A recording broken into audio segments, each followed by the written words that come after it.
welcome back to It's Natasha Friendly. For today's video, I wanted to kind of go through the basics. I wanted to explain what the difference is between anaphylaxis, allergies, lactose intolerant, and then I'll touch a little bit on like a vegan lifestyle. I do really want to stress for this video, guys, that I am no medical expert. I have seen every single episode of Grey's Anatomy, but no, I'm not a doctor. So anything I'm saying in this video is all based on personal experience, and you guys may have completely different experiences, but just to be clear, this is all based on my experience. So let's start off with anaphylaxis. So by now you guys know I'm anaphylactic to all dairy products. I think the most common one everyone is familiar with is peanuts, because you know, going through school you can't have nuts, anything like that. So anytime I say I'm anaphylactic to dairy, people are like, really? I thought it was only peanuts. So yes, you can be anaphylactic to a number of different foods. It's not just peanuts. There's a list of the top 8 allergens. There might actually be more by now. You can be anaphylactic to any one of those, even if they're not on the top 8. There are other things you can be anaphylactic to.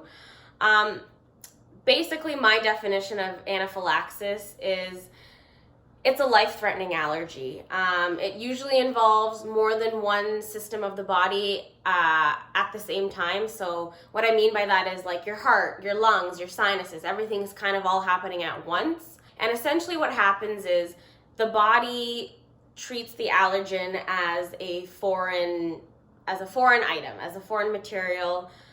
Your immune cells, you know, they don't really know what to do. They think it's an invader. And they kind of treat it as like a threat to the body. So basically it's an overreaction of all these systems, all these things happening at once. Your body doesn't know what to do with it. And if it doesn't get treated, your organs and your different, systems eventually start shutting down. Anaphylactic reactions are very time sensitive. They can happen right away.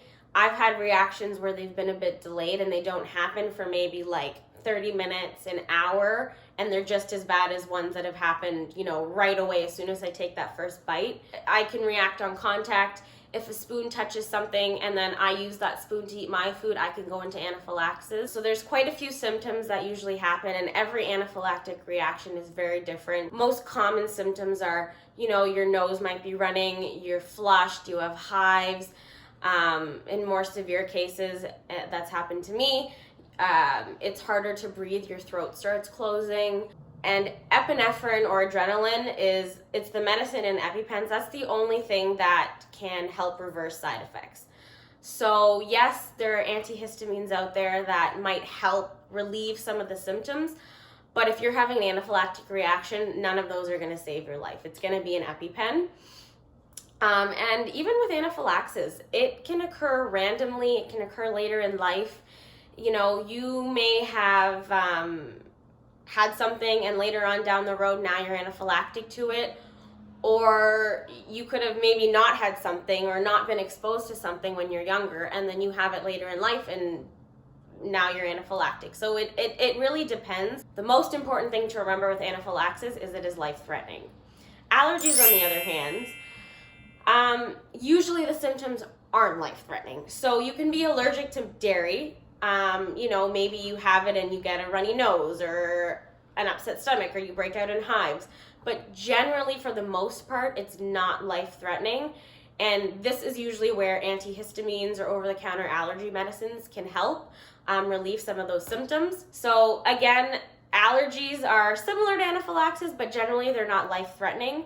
And this case, usually your body has antibodies for this kind of stuff. So if you have the allergen, your body kind of sends out those antibodies, and the allergic reaction symptoms that you have are usually in response to those antibodies kind of trying to get rid of that.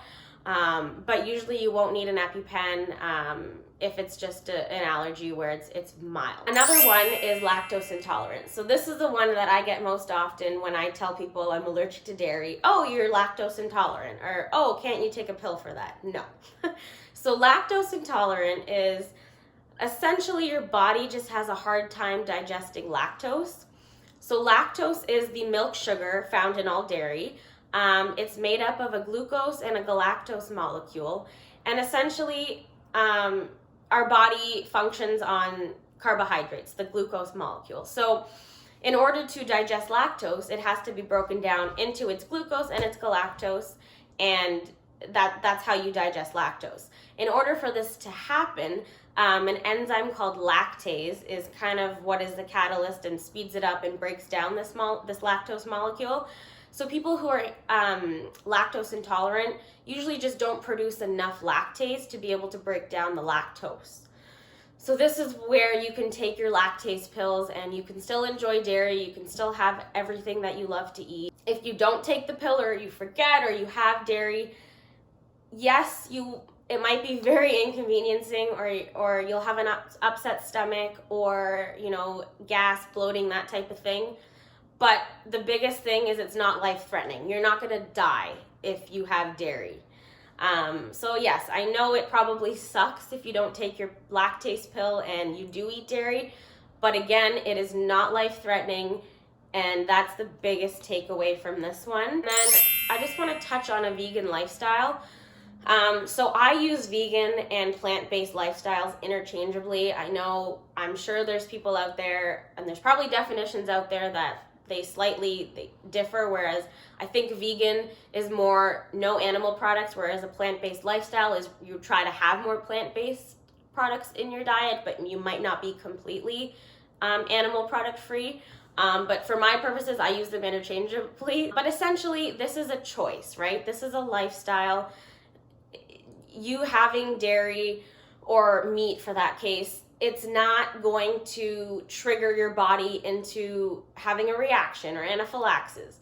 I mean, maybe yes, if it's something you haven't eaten in a while, it might bother you a little bit. You might not be used to it, but at the end of the day, you're not going to die from having it. So this is why I think it's extremely important. I just want to stress, these are like the major key points for all of these lifestyles, is to really know the difference, so you're able to treat them all differently. All right, guys, so that's it. I hope you kind of got the gist of it. If you have any questions, leave them in the comments below. If you're anaphylactic to anything, let me know. How do you deal with it? If you have any other things you want me to touch on, let me know. And don't forget to like and comment, and please don't forget to subscribe. Thanks for watching, guys. Bye!